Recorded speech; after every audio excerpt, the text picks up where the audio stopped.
I never thought my own brother would be the one to break my heart.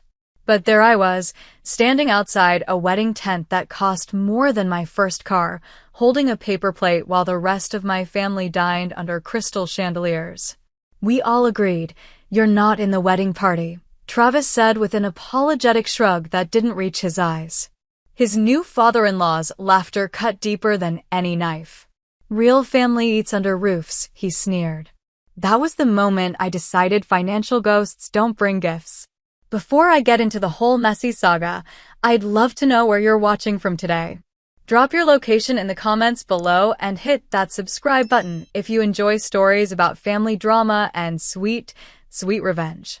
Trust me, you'll want to stick around to hear how 38 voicemails and 111 messages later, my brother learned exactly what family loyalty means.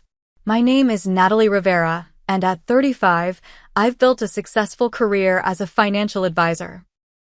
I drive a sensible car, own a modest condo in the city, and have enough in my retirement accounts to sleep soundly at night. But my life wasn't always this stable. When our parents divorced when Travis was just 7 and I was 16, our family fractured in ways that left permanent scars. My mother, Catherine, moved on quickly, remarrying within a year and starting what she called her real life. My father, Richard, buried himself in work, leaving me to essentially raise my little brother. I became Travis's surrogate mother, making his lunches, helping with homework, attending his parent-teacher conferences when neither of our actual parents bothered to show up. When it came time for college, I had just started my career. I postponed my own master's degree to help pay for Travis's education at a prestigious private university. "It's an investment in our family," I told myself as I wrote check after check for his tuition, housing, textbooks, and the spring break trips he couldn't bear to miss while his friends jetted off to Cancun. After graduation, I helped Travis with the down payment on his first house, a charming bungalow that needed work but had potential, as the realtor kept emphasizing. I spent weekends helping him paint, install new flooring, and update the kitchen. Those weekends were some of my favorite memories with him. Pizza on the floor, paint in our hair, laughing about childhood memories. Everything changed when Travis met Vanessa Harrington at the country club where he'd recently secured a membership, another expense I had quietly subsidized, believing it would help him network for his fledgling marketing career. Vanessa came from old money, the kind that doesn't talk about having it because everyone already knows. Her father, Walter Harrington, owned a chain of luxury car dealerships across 3 states and made sure everyone knew exactly how self-made he was, despite inheriting the business from his father. The first time Travis brought Vanessa to dinner at my place, I noticed the way her eyes scanned my modest condo, lingering on the IKEA furniture I'd assembled myself. "Quaint," she'd said with a thin smile, and I watched my brother flinch slightly, as though her assessment reflected on him too. Over the 18 months they dated, I watched Travis transform. His casual button-downs were replaced with tailored shirts bearing tiny embroidered logos that cost more than my entire outfit. He traded his practical sedan for a German luxury car that strained his budget. He began using words like summer as a verb and dropping names of exclusive resorts I'd never heard of. When Travis called to announce their engagement, I was genuinely happy for him. "I'd love to help with the wedding," I offered immediately, knowing how expensive these events could be. "That's so sweet, Nat," he'd replied. "We'll definitely keep that in mind."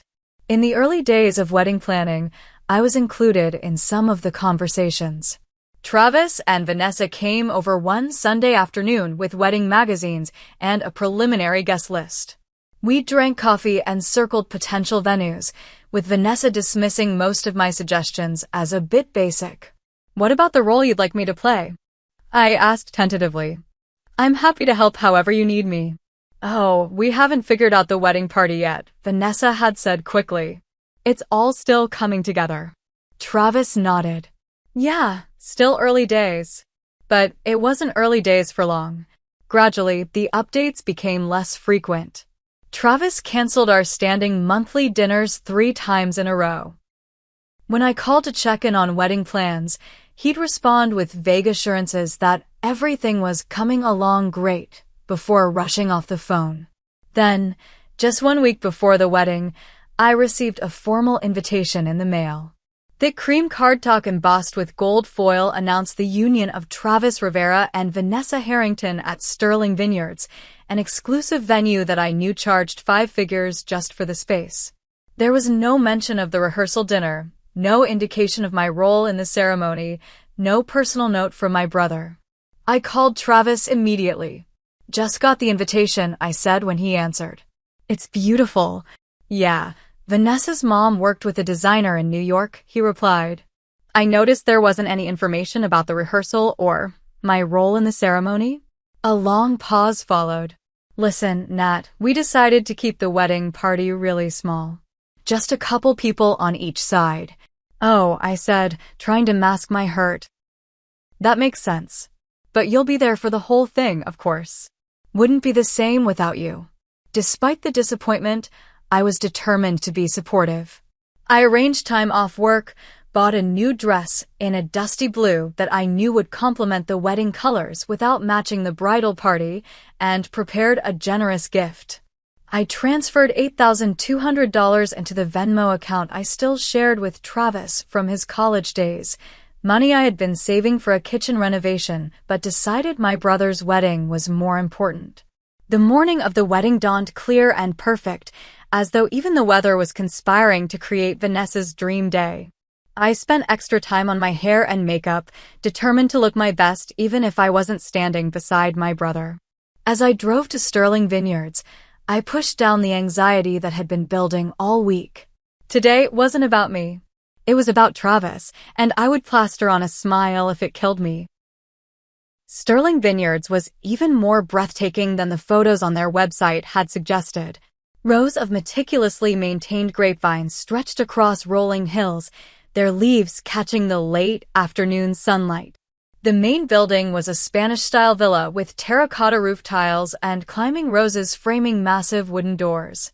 In the distance, I could see a white tent set up for the reception, gossamer fabric billowing gently in the breeze.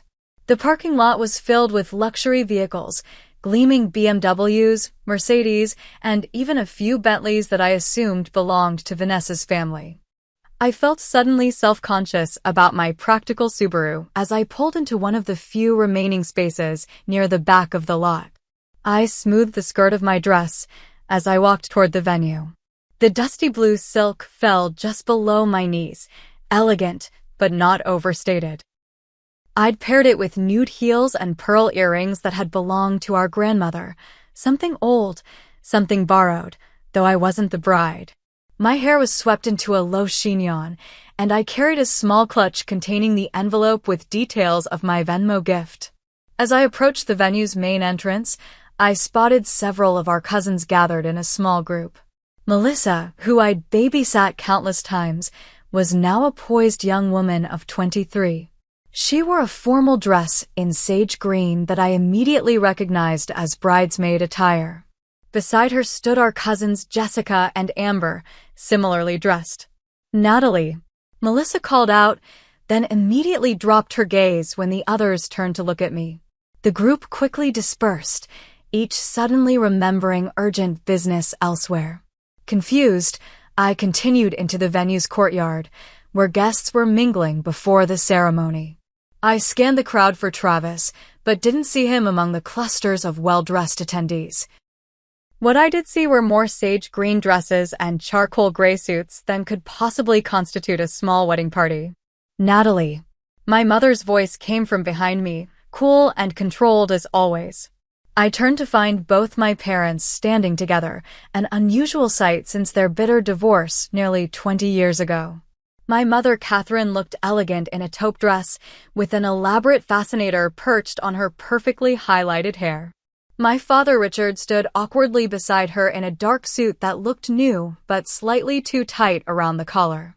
"Mom, Dad," I greeted them, leaning in to kiss my mother's cheek. She turned slightly so my lips barely brushed her skin. "You look nice," she said, her eyes flickering over my carefully chosen outfit. I thought the invitations specified formal attire. This is formal, I replied, trying to keep my tone light. Well, I suppose it's adequate, she sniffed. My father gave me an apologetic smile. You look beautiful, kiddo, he said, earning a sharp glance from my mother. Have you seen Travis? I asked. I wanted to wish him luck before the ceremony. He's with the groomsmen, my mother replied. Very busy, I imagine. Better not to disturb him. I'm his sister, I said. I'm sure he'd want to see me. My father's eyes darted nervously between us. He's over by the fountain with the other guys, he said quickly. I'm sure a quick hello would be fine. Ignoring my mother's disapproving look, I thanked my father and made my way toward the ornate fountain at the center of the courtyard. Sure enough, Travis stood among a group of 8 men, all dressed in identical charcoal gray suits with sage green ties and pocket squares. 8 groomsmen.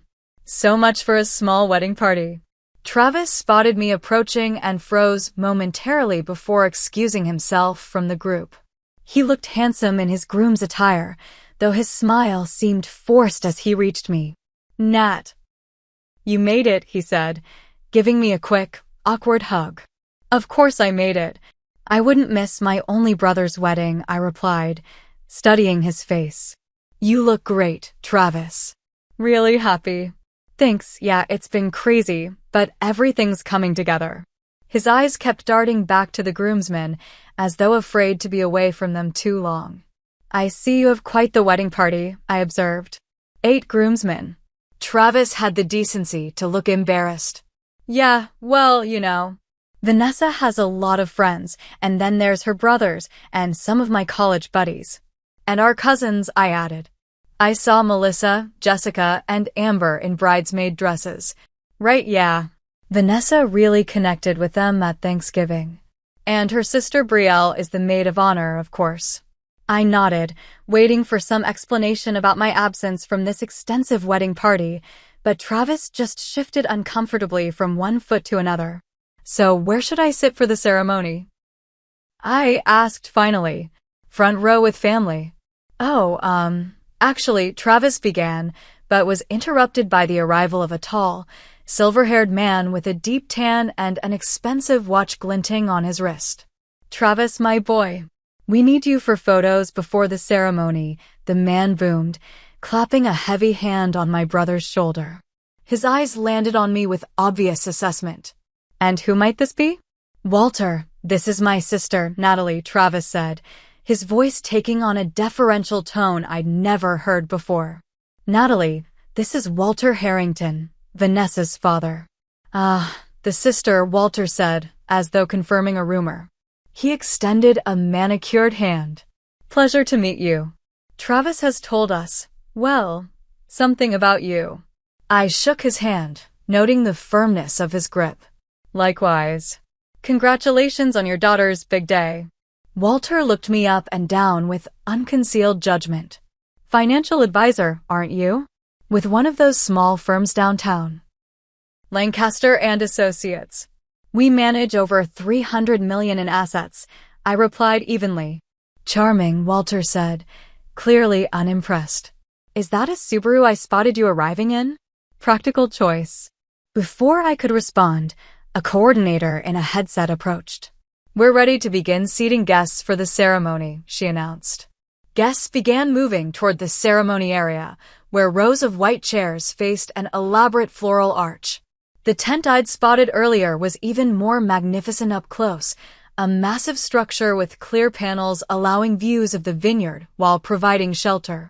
Crystal chandeliers hung from the ceiling, and elaborate floral arrangements adorned each table. I moved to join the procession of guests, but an usher in a charcoal suit stepped in front of me. Excuse me, miss, family seating is by escort only. I'm the groom's sister, I explained. The usher looked confused, consulting his list. I don't have you marked for family seating.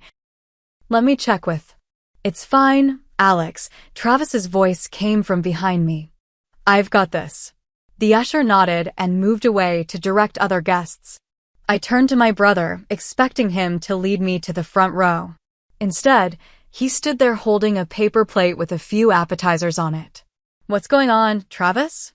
I asked, a knot forming in my stomach. Travis couldn't meet my eyes. He stared at the paper plate in his hands as though it contained the script for what he needed to say. "Look, Nat," he began, his voice low. "There's been some arrangements made for the seating and everything." Arrangements. I repeated. Vanessa's family is very traditional, very particular about how these things are done. I waited, watching my brother struggle to find words that wouldn't sound as cruel as they were. "We all agreed," Travis finally said, looking up with an expression I couldn't quite read. "You're not in the wedding party." He thrust the paper plate toward me, like an offering to soften the blow. I stared at the plate. 3 stuffed mushrooms, a bruschetta round, and a soggy-looking pastry, unable to process what was happening. "You all agreed?" I finally managed. Walter Harrington appeared beside Travis, his arm draped across my brother's shoulders in a possessive gesture. "It's nothing personal," he said with a smile that suggested it was entirely personal. "The ceremony space is limited, and we had to prioritize immediate family." "I am immediate family," I said, my voice sounding distant to my own ears. "I'm his only sister." "Blood isn't always the strongest bond," Walter replied smoothly. "Vanessa's friends have been like sisters to her and now to Travis. And of course, his new Harrington family takes precedence today." Travis still hadn't looked at me directly. "There's a nice spot by the oak tree where you can, watch from." Walter chuckled, the sound like gravel underfoot. "Real family eats under roofs," he said, gesturing to the magnificent tent where guests were now being seated. "But we saved you some appetizers." The humiliation burned through me like acid. Nearby guests pretended not to watch the scene unfolding, their curious eyes darting in our direction, before quickly looking away. I recognized some of them. Travis's college friends who had eaten countless meals at my table, relatives who had attended family gatherings in my home when no one else would host. My hands began to shake, and I could feel heat rushing to my face. Tears threatened, but I refused to let them fall in front of Walter's smug expression or Travis's cowardly avoidance. In that moment, memory after memory flashed through my mind. 16-year-old me making Travis's Halloween costume by hand when our mother was too busy with her new husband. My name as the co-signer on Travis's first apartment lease because his credit wasn't established. The promotion I'd turned down because it required relocation, and Travis still needed me nearby during his senior year. The vacation fund I'd emptied to help Travis when his car broke down the month before graduation. The countless times I'd been there when no one else was. And now I stood holding a paper plate of leftover appetizers, deemed not family enough to sit inside the tent. My free hand moved to my purse, fingers finding the envelope containing the details of my Venmo gift. I pulled it out slowly, feeling a strange calm replace the shock and hurt. "You know what, Travis?" I said quietly. "You're right. I'm not family today." Travis finally looked at me, confusion crossing his features. "What do you mean?" "Of course you're family. This is just about the seating and—" "No," I interrupted, my voice steady. "This is about choices. And you've made yours." I took a step back, still holding the envelope. Walter's eyes fixed on it, his expression shifting from smugness to sudden interest. "Is that your gift?" he asked, nodding toward the envelope. "We have a table set up inside for financial ghosts don't bring gifts," I said, slipping the envelope back into my purse. "Enjoy your wedding, Travis." I hope it was worth it. I turned to walk away, but Travis grabbed my arm. "Nat, wait, please. Don't leave. We still want you to be part of the day." "Part of what part?" I asked. "The part where I stand outside and watch through the tent flap? Or the part where I eat appetizers off a paper plate while everyone else has the 5-course dinner I know you've planned?" "You're making a scene," Travis hissed, looking around nervously. "No, you made the scene when you decided your only sister wasn't good enough for your wedding party, but our cousins who you see once a year were perfect fits." Walter stepped forward, his demeanor suddenly conciliatory. Now, Natalie, let's not be hasty. Family disagreements happen, but today is about celebration. Why don't you come inside? We can find you a seat. His abrupt change in tone told me everything I needed to know. The envelope in my purse had transformed me from an embarrassing relation to a potential source of wedding gifts. I'm leaving, I said firmly, removing Travis's hand from my arm. Congratulations on your new family.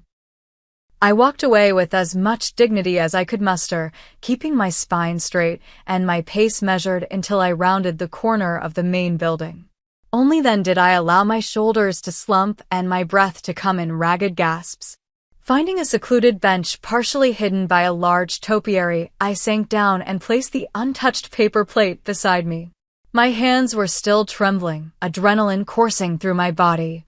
How had it come to this? The question echoed in my mind as I stared unseeing at the manicured grounds of Sterling Vineyards.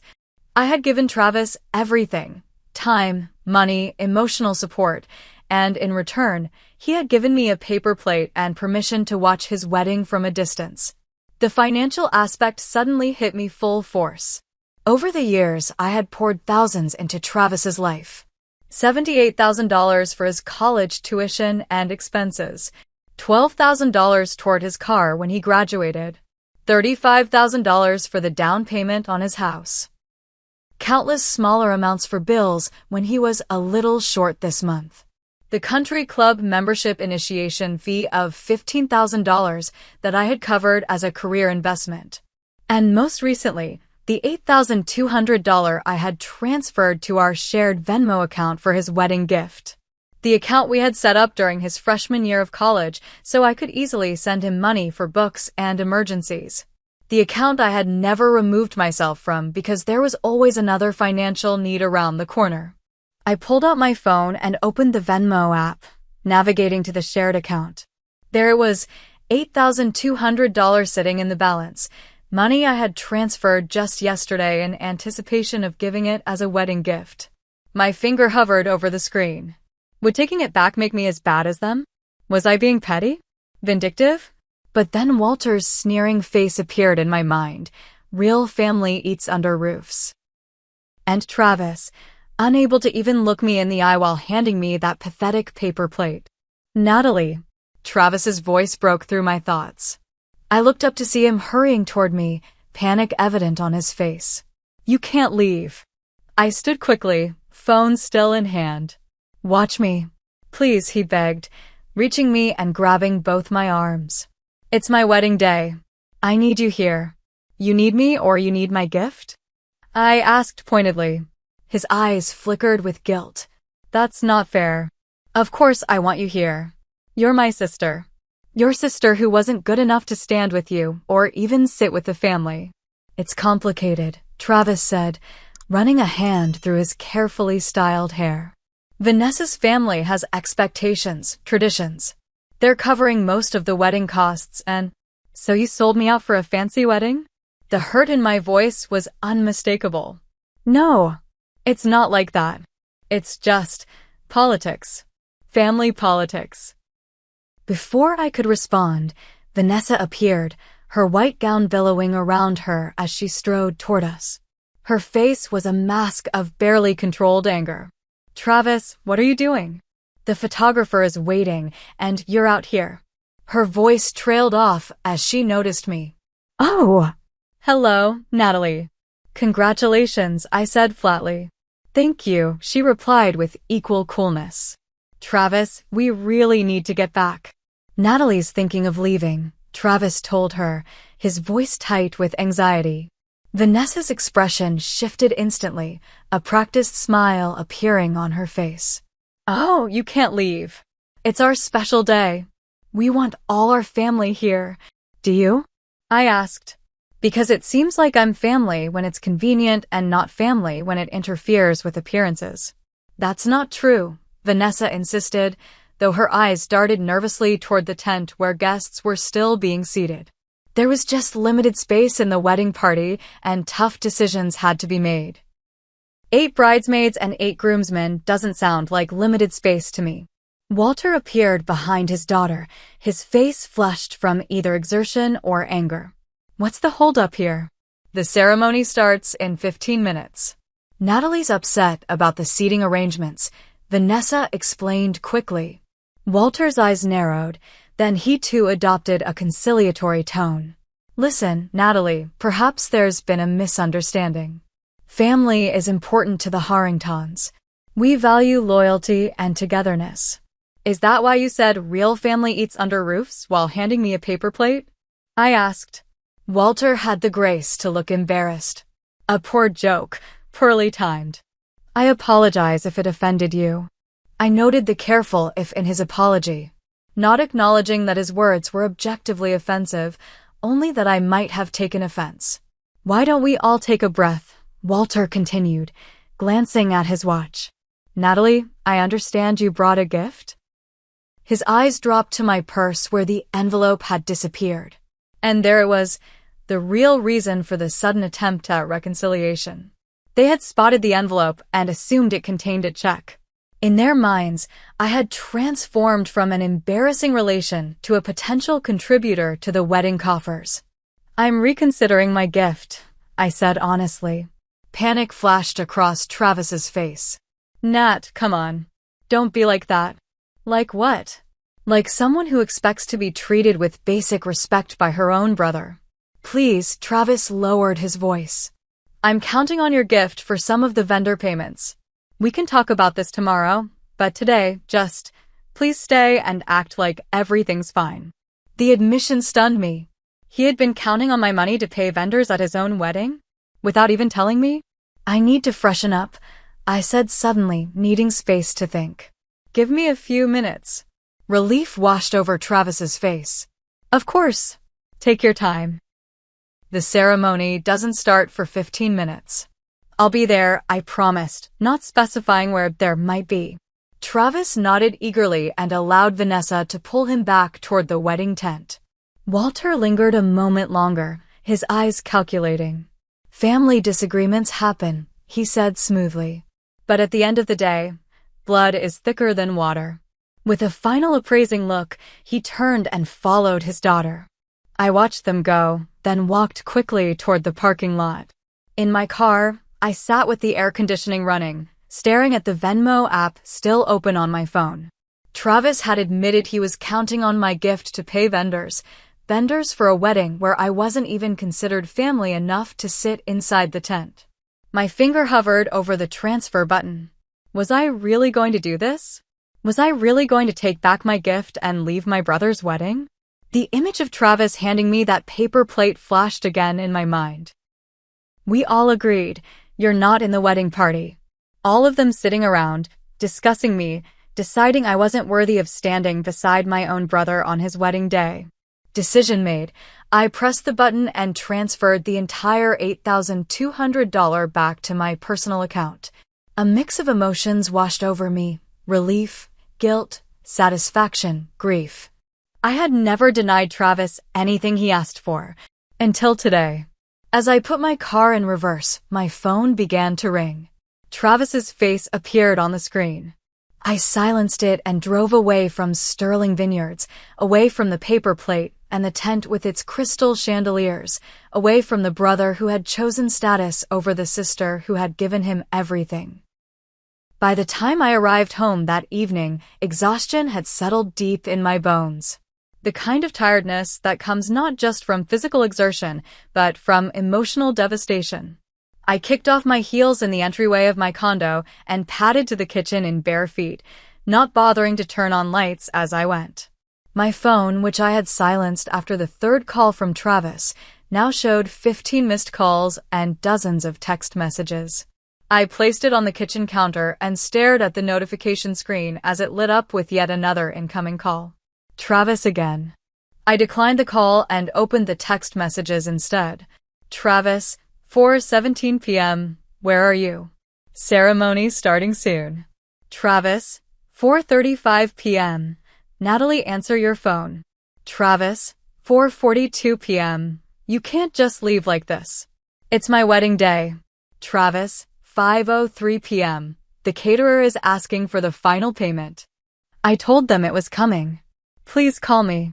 Travis, 5:15 p.m. Did you take the money out of Venmo? Travis, 5:16 p.m. Natalie, this isn't funny. Travis, 5:23 p.m. Walter is furious. The venue is threatening to stop service if we don't pay the balance. The messages continued in this vein, growing increasingly desperate. I closed the text app, unable to read anymore. Opening a bottle of Merlot I'd been saving for a special occasion, I poured a generous glass and took a long sip. A knock at my door startled me. For a moment, I considered ignoring it, but the knocking persisted. I peered through the peephole to see Monica Peterson, my best friend since college, holding a paper bag that smelled suspiciously like takeout from our favorite Thai restaurant. I opened the door and Monica took one look at my face before pulling me into a tight hug. "You look like hell," she said when she finally released me. "Thanks. Just the compliment a girl needs after being rejected by her own family." Monica pushed past me into the apartment, heading straight for the kitchen. "I brought drunken noodles and spring rolls. And I see you've already started on the wine. Good call." She busied herself finding plates and forks while I sank onto a bar stool at my kitchen island. "How did you know?" I asked. "Travis called me," Monica admitted, not meeting my eyes. "He was frantic, said you'd left the wedding and weren't answering your phone. He thought you might be with me." "And what did you tell him?" "I told him I hadn't heard from you but would check on you." She placed a plate of noodles in front of me. "I didn't say I'd report back." I smiled weakly. "Thanks." "So," Monica said, opening her own container of pad thai, "want to tell me what happened?" The whole story poured out of me, the last-minute invitation, the paper plate, Walter's sneering comment about real family, and finally, my decision to take back the money and leave. "Wait," Monica interrupted, her fork suspended midair. "You took back $8,000 from his Venmo?" I nodded, shame and vindication warring within me. "I did." To my surprise, Monica burst out laughing. "That's the most badass thing I've ever heard. Financial ghosts don't bring gifts. Natalie, you're my hero." "I don't feel like a hero," I admitted. "I feel like a bitter, vindictive person." Monica's expression sobered. "Let me ask you something. When you were putting yourself through school while paying for Travis's education, did he ever once offer to take smaller loans so it wouldn't be such a burden on you?" I shook my head. "When you postponed your master's degree to help him with his house down payment, did he suggest you prioritize your education first?" "No, but..." "When you signed as guarantor on his car loan, did he make every payment on time, or did you have to cover some months?" I stared at my noodles. "I covered some months." "Some." Monica raised an eyebrow. "Most," I admitted. "But he was just starting his career, and you were just starting yours when you paid for his college," Monica finished. "Nat, you've been carrying Travis financially and emotionally for your entire adult life. You sacrificed your own opportunities to give him his. And how did he repay you?" "By serving you appetizers on a paper plate outside his wedding tent." Put so bluntly, it was hard to argue with her assessment. Our mom says I'm being selfish and dramatic. Catherine also abandoned both her children emotionally after the divorce, so forgive me if I don't consider her the authority on healthy family dynamics. I took another sip of wine. I just keep thinking about all those people at the wedding who saw what happened. All those relatives who know I raised Travis when our parents checked out. They watched him exclude me and said nothing. "Because they're cowards," Monica said firmly. "Just like Travis." It was easier to go along with Vanessa's family's wishes than to stand up for what's right. A fresh wave of emotion hit me, and I felt tears begin to fall. "I've always been there for him, Monica. Always. Since he was 7 years old and crying because mom didn't come to his school play. I was the one who showed up. Every single time." Monica came around the island and wrapped her arms around me. "I know, sweetie. You've been the only real parent he's had. Then why wasn't I good enough to stand beside him today?" The question broke from me in a sob. "Because Travis is weak," Monica said simply. He spent his life taking the path of least resistance. It was easier to take your help than to stand on his own. And today, it was easier to please Vanessa's family than to honor the sister who has always been there for him. As I cried on Monica's shoulder, the full weight of years of one-sided giving crashed down on me. I had never set boundaries with Travis because I felt responsible for him. I had been 16 when our family fell apart, old enough to understand that none of it was Travis's fault. He had been a child, innocent, and confused. So I had stepped in, determined that he wouldn't suffer for our parents' failures. But somewhere along the way, giving to Travis had become my identity. His needs always came first. His dreams took priority. His happiness was paramount. I had shrunk my own life to expand his. What do I do now? I asked finally, wiping my eyes. Monica handed me a napkin. Now you set boundaries. Real ones. You stop being Travis's personal ATM and emotional support animal. You focus on your own life for once. And tonight? He's still calling. Tonight you turn off your phone and get some sleep. Tomorrow will be soon enough to deal with the fallout. I nodded, suddenly exhausted beyond words. Will you stay? I don't want to be alone. Already planned on it, Monica said, refilling our wine glasses. I brought overnight stuff in the car, and ice cream for later. For the first time since receiving that wedding invitation a week ago, I felt a small measure of peace. Monica helped me change into comfortable clothes, and we spent the evening watching mindless reality TV, the sound of my phone's notifications eventually fading as I followed her advice and turned it off completely. That night, as I drifted off to sleep on my couch with Monica snoring softly in the armchair beside me, I made a promise to myself. No more putting Travis's needs before my own. No more sacrificing my dreams for his. Tomorrow would bring a reckoning, but tonight, I would rest. Morning arrived with sunlight streaming through the blinds I'd forgotten to close. For a blissful moment, I existed in the space between sleep and wakefulness, untouched by yesterday's events. Then reality crashed back, and I remembered everything. The paper plate, Walter's sneering comment, my dramatic exit, the Venmo transfer. Monica was already awake, the smell of coffee drifting from my kitchen. I sat up slowly, running a hand through my tangled hair. Sleeping Beauty awakens, Monica said, bringing me a steaming mug. How are you feeling? Like I burned down my family tree and now have to live with the ashes, I replied, accepting the coffee gratefully. Poetic, but dramatic. Monica sat beside me, her own mug cradled in her hands. Ready to face the music? I took a fortifying sip of coffee. As I'll ever be. Monica handed me my phone, which she had apparently plugged into charge overnight. Brace yourself. It's not pretty. I pressed the power button and waited as the device came to life. Notifications immediately began flooding the screen. 38 voicemails. 111 text messages. 27 missed calls. Dozens of app notifications, including multiple Venmo requests from Travis. Holy shit, I breathed. Told you, Monica said grimly. Want me to screen them for you? I shook my head.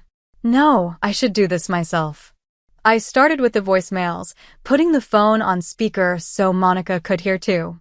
Travis, 4:52 p.m., Natalie, where are you? The ceremony's about to start, and you're not here. Call me back. Travis, 5:20 p.m., I can't believe you just left. And what happened to the money in Venmo? The caterer is waiting for payment. Call me now. Travis, 5:45 p.m., this is so messed up, Nat. It's my wedding day and you're pulling this childish stunt because you didn't get to be a bridesmaid? Grow up. The messages grew increasingly desperate as the evening progressed. Travis, 7:13 p.m. Vanessa's dad had to put the rest of the reception on his credit card. He's furious. You've embarrassed me in front of my new family. How could you do this to me? Travis, 8:38 p.m., please Nat. Just call me back. We can work this out. Travis, 10:22 p.m., I've been trying to call you all night. The reception was a disaster. Half the vendors threatened to walk out when their final payments didn't come through. Vanessa won't stop crying. Her parents think I'm some kind of con artist.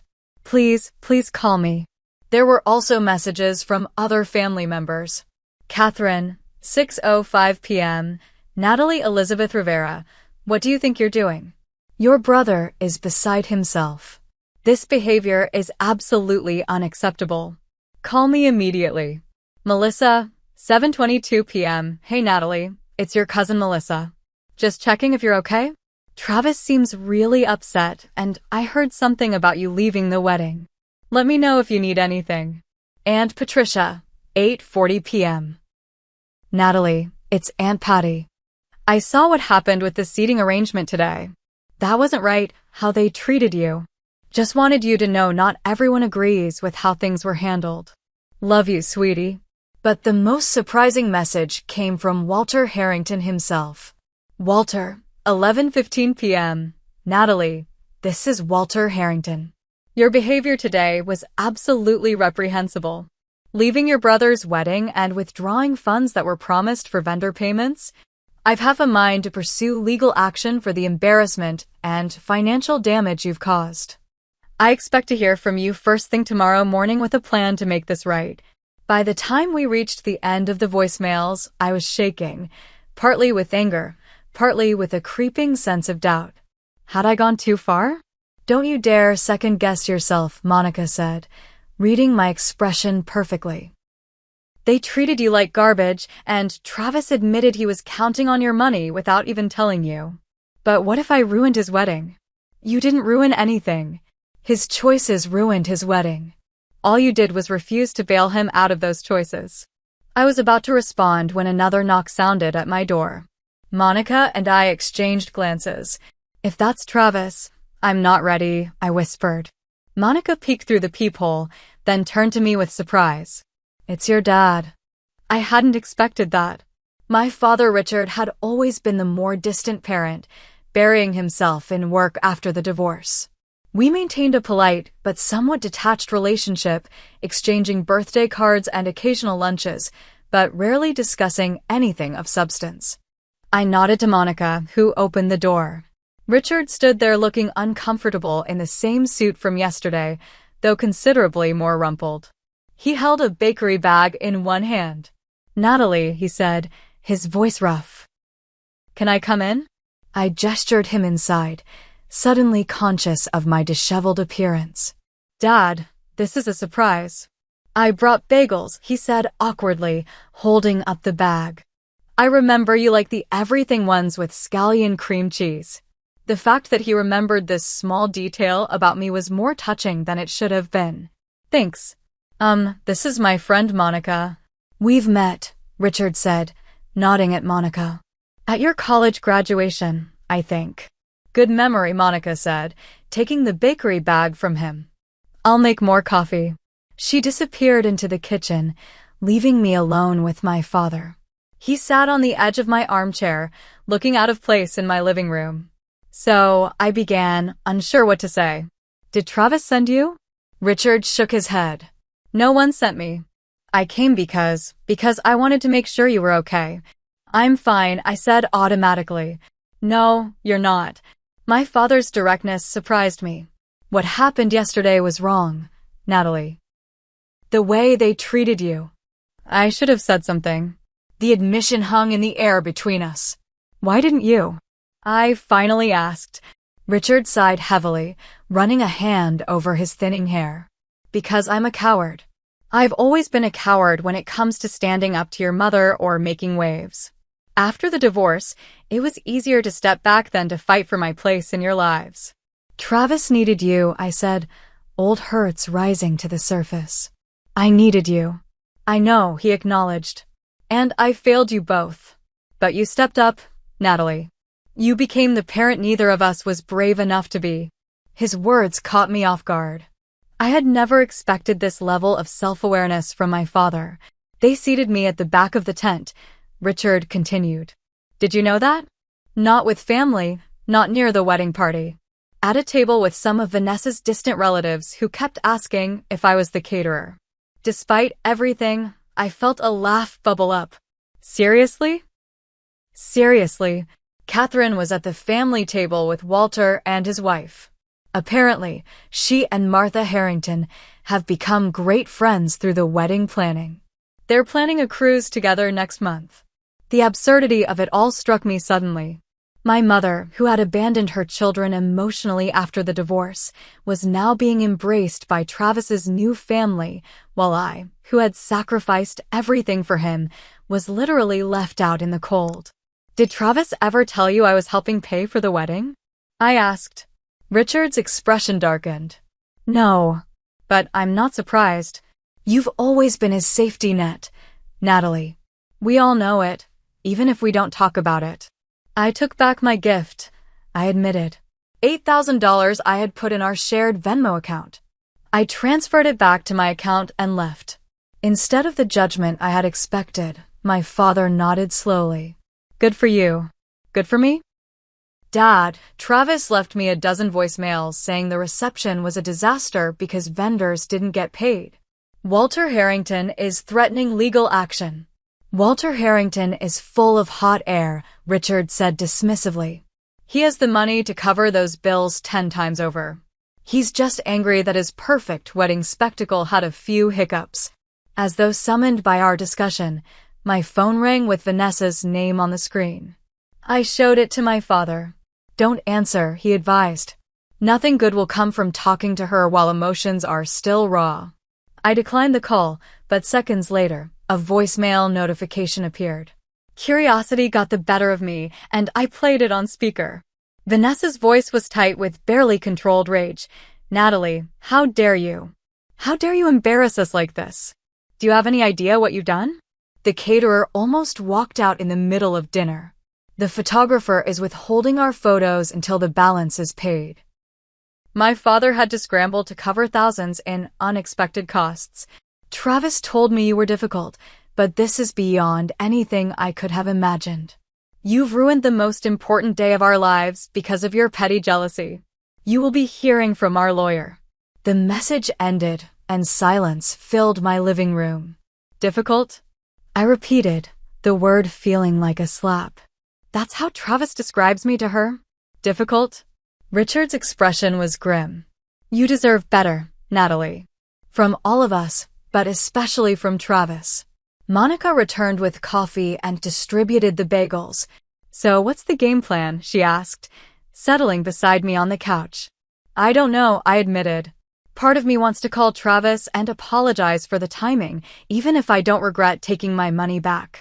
Another part wants to change my phone number and move to another state. For what it's worth, Richard said carefully, I think you should take some time before making any decisions. Let the dust settle. Your father's right, Monica agreed. Let Travis stew for a bit. He needs to understand that actions have consequences.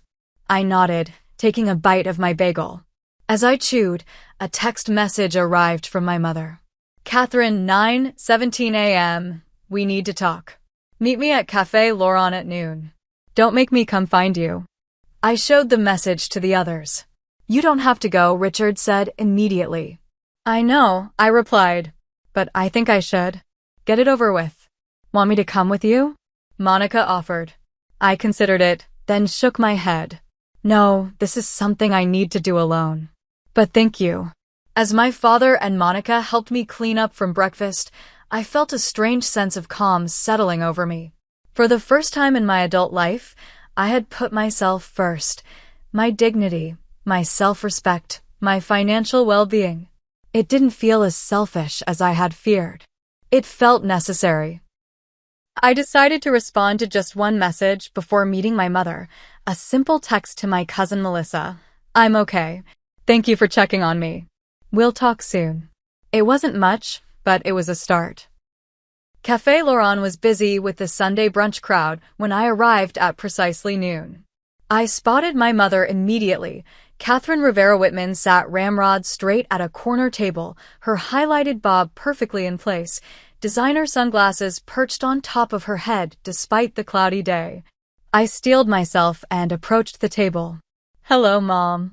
Catherine looked up, her lips pursed in disapproval. You're on time. At least that's something. I slid into the seat across from her, declining to take the bait. A server appeared immediately. Just a black coffee, please, I requested before Catherine could order for me, one of her controlling habits I'd grown to detest. Once the server departed, my mother wasted no time. Do you have any idea what you've done? I believe I declined to be treated like a second-class citizen at my brother's wedding, I replied evenly. You embarrassed the entire family, Catherine hissed, leaning forward. Vanessa's parents had to cover thousands in vendor payments at the last minute. The cake wasn't fully paid for. The band threatened to leave. And this is my problem because... Catherine's eyes widened at my calm defiance. Because Travis was counting on your gift to cover those expenses. Funny, he never mentioned that to me. He just mentioned that we all agreed I wasn't good enough to be in the wedding party or even sit with family. Don't be so dramatic, Natalie. The wedding party was Vanessa's decision, and they needed to balance numbers. 8 bridesmaids and 8 groomsmen, I pointed out, including cousins I see once a year at most. That doesn't sound like balancing numbers to me. The server returned with my coffee, momentarily pausing our conversation. After she left, Catherine's tone softened slightly. Look, I understand you had your feelings hurt. But to leave in the middle of the wedding and withdraw money Travis was counting on? That was childish and vindictive. I took a sip of my coffee, buying time to control my response. Did you know I wasn't in the wedding party before yesterday? Catherine's slight hesitation told me everything. We discussed it when the planning began, she admitted. Vanessa felt it would be awkward. Awkward. I repeated. Why? Well, you know. Catherine gestured vaguely. You're older, you're single, you have your career. You don't exactly fit with the aesthetic they were going for. Each word was a fresh cut. The aesthetic, I echoed. I see. And when exactly were you planning to tell me I didn't meet the wedding's aesthetic requirements? Because I found out yesterday when Travis handed me a paper plate and told me to eat outside. Catherine had the grace to look uncomfortable. That was unfortunate. Walter sometimes speaks without thinking. And Travis? Does he speak without thinking too? Or does he just not think about me at all anymore? Travis has been under enormous pressure, Catherine defended. The Harringtons have expectations. Vanessa comes from a certain social circle. A circle I'm not good enough for, I finished. Despite the fact that I paid for Travis's education, helped with his house down payment, and have been supporting him financially for years. And that's exactly the problem, Catherine exclaimed, then immediately lowered her voice when nearby diners glanced our way. You've always held that over Travis's head. Your financial support. As if being his sister entitles you to control his life. I stared at her, genuinely stunned. Control his life? When have I ever controlled his life? I've done nothing but support his choices, even when they were terrible ones. Like Vanessa? Catherine asked shrewdly. I didn't deny it. She's changed him, Mom. And not for the better. She's elevated him, Catherine countered. The Harringtons are introducing him to people who can actually help his career, not just subsidize it. The implication stung. So I'm good enough to pay his bills, but not good enough to stand beside him at his wedding. Natalie, Catherine sighed, as though explaining to a child, sometimes we have to accept that relationships evolve. Travis is building his own life now with Vanessa. That naturally means some relationships will become less central. Less central? Mom, he wouldn't even let me sit with the family. Because you've been smothering him. Catherine's composure finally cracked. Always checking in, always offering money, always reminding him of what you've sacrificed. Did it ever occur to you that maybe Travis wanted some independence? Independence. I laughed bitterly. Is that what you call it when he asks me to cover his car payment because he spent his money on a weekend trip to Aspen with Vanessa? Or when he borrowed $3,000 last Christmas for her gift that he never paid back? Catherine waved a dismissive hand. That's different. That's just family helping family. Exactly. Family. The thing I apparently wasn't yesterday. A tense silence fell between us. Catherine took a delicate sip of her tea before speaking again, her voice carefully modulated. Travis and Vanessa are in financial trouble, she admitted finally. The wedding was more expensive than they planned. Walter promised to help but pulled back at the last minute, saying Travis needed to man up and handle it himself. So Travis decided I would cover the difference without even telling me? He was embarrassed, Catherine said, as if that explained everything. And he knew you would help. You always do.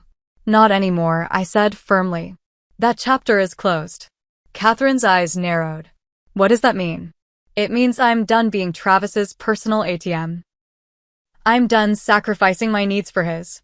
I'm done being the family ghost, present when bills need paying but invisible when recognition or respect is being distributed. You're being petty. No, Mom. For the first time in my adult life, I'm being self-respecting. Catherine leaned forward, her expression suddenly calculating. Travis and Vanessa need help getting back on their feet after this wedding fiasco. Just a small loan to cover the remaining vendor payments and the first few months of married life. $10,000 should do it. I nearly choked on my coffee. Are you serious right now? After everything that happened yesterday, you're here to ask me for more money. It's not for me, Catherine clarified, as though that made it better. It's for your brother. Your only sibling. The answer is no. Natalie, be reasonable. Family supports family. Funny how that principle only works in one direction in this family. Catherine's expression hardened. I didn't want to have to say this, but if you don't help Travis now, you can forget about being part of this family going forward. No holidays, no birthdays, no family gatherings. You'll be completely cut off. The ultimatum hung in the air between us. A year ago, even a week ago, it would have devastated me. Now, it felt almost liberating. Mom, I said quietly, I was cut off yesterday when Travis handed me that paper plate. You're just making official what was already clear. You can't mean that. I do. I reached for my purse and placed a $10 bill on the table for my coffee. I love Travis. I always will. But I'm done enabling him, and I'm done letting this family treat me like an ATM with no feelings. I stood to leave, but Catherine grabbed my wrist. Natalie, don't do this. Don't throw away your family over one bad day. It wasn't just one day, Mom. It was a pattern. Yesterday was just when I finally saw it clearly. I gently removed her hand from my wrist and walked away, ignoring her calling my name. Outside the cafe, I took a deep breath of fresh air, feeling lighter than I had in years. As I walked to my car, my phone rang. Travis's name appeared on the screen. After a moment's hesitation, I declined the call. I wasn't ready to talk to him yet, but soon I would be. And when that conversation happened, it would be on my terms, not his. 1 week later, I sat in another cafe, this one closer to my office, watching the door. I'd finally agreed to meet with Travis after days of ignored calls and messages. He'd sounded different on the phone when I finally answered, subdued, even humble. No demands, no accusations, just a simple request to talk. Travis arrived 5 minutes early, another change from his usual 15 minutes late. He looked tired, the designer clothes replaced by a simple button-down and jeans. He spotted me and walked over, hesitating before taking the seat across from me. Thanks for meeting me, he said quietly. I nodded but said nothing, waiting for him to continue. Natalie, I don't even know where to start. Travis ran a hand through his hair, a nervous gesture from childhood. I messed up. Badly. Yes, you did. The wedding was a disaster after you left, he admitted. The vendors started demanding their final payments, and when I couldn't produce them, things got ugly. The photographers stopped taking pictures. The band played 1 hour instead of 3. The caterer removed half the dinner options from the menu. Despite everything, I felt a twinge of sympathy. I'm sorry your day was ruined, Travis. I truly am. No, he said firmly, meeting my eyes. Don't apologize. That's not why I'm telling you this. I'm telling you because I want you to know what happened after. After? After the wedding fell apart, I looked to Walter for help. He'd promised to take care of anything that came up. But when I approached him about covering the vendor balances, he refused. He refused. I couldn't hide my surprise. Travis nodded grimly, said it was my responsibility to manage my finances, that his daughter deserved a husband who could handle his business affairs. Then he gave me a lecture about fiscal responsibility in front of the entire wedding party. That must have been humiliating, I acknowledged. It was. But it was also clarifying. Travis looked down at his hands. I realized in that moment that I'd been played. Walter never intended to help with those costs. He knew I was counting on your gift and deliberately engineered the situation with the seating and the wedding party to create conflict. Why would he do that? Because Vanessa told him how often you've helped me financially.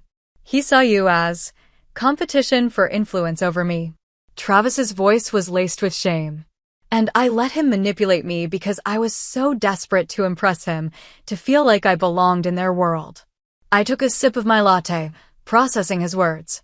And Vanessa? Where does she stand in all this? Travis's expression grew pained.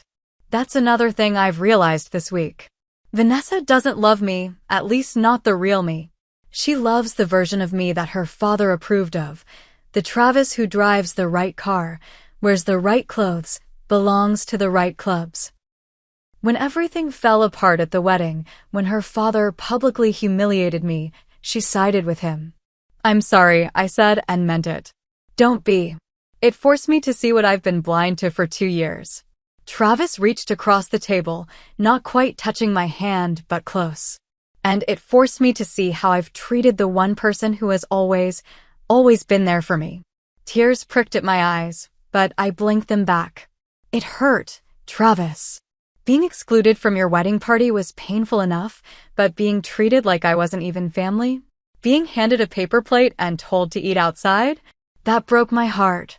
I know, Travis whispered, his own eyes glistening. And there's no excuse. None. I got caught up in what the Harringtons wanted, in appearing good enough for them, and I betrayed the most important relationship in my life. Why didn't you just tell me you needed help with the wedding costs? I asked. You know I would have helped if you'd asked directly. Because I was ashamed, Travis admitted. I'd already borrowed so much from you over the years. And then Walter started making comments about how a real man wouldn't keep taking handouts from his sister. How I needed to stand on my own. It got in my head. So instead of asking, you just expected the money would be there? Travis nodded miserably.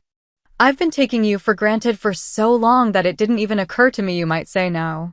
Or that you might be hurt enough by my actions to withdraw your support. We sat in silence for a moment, the weight of years of imbalanced giving between us. What happens now? I finally asked. With you and Vanessa? We're separating, Travis said simply. The wedding night was spent in separate rooms. She's staying with her parents while I figure things out. I'm sorry, I said again. I'm not really. It was a mistake, Nat. A mistake driven by insecurity and the desire to belong to a world that was never real in the first place. I studied my brother's face, seeing for the first time in years the boy I had raised, not the stranger he had become. And what about us? Where do we go from here? Travis took a deep breath. That's entirely up to you. I wouldn't blame you if you wanted nothing to do with me after how I treated you. But I'm hoping we can rebuild. Differently this time. Differently how? No more financial dependence, Travis said firmly. I've taken a second job to pay off the wedding debts and build some savings. I'm selling the luxury car and going back to something more practical. I've canceled the country club membership. I raised an eyebrow. Cold turkey on the Harrington lifestyle? A small smile touched Travis's lips. It wasn't making me happy anyway. Just making me broke and anxious. And Mom? Have you talked to her? Travis's expression darkened. She's still pushing me to reconcile with Vanessa. Says I'm throwing away a golden opportunity by walking away from the Harrington connection. Sounds like Mom. I told her I was meeting you today, and she said. Travis hesitated. What? What did she say? She said not to come crawling back to you for money. That I should have more pride. I laughed, surprising both of us. Classic Catherine. I'm not here for money, Nat, Travis said earnestly. I swear. I'm here because you're my sister, and I love you, and I treated you terribly.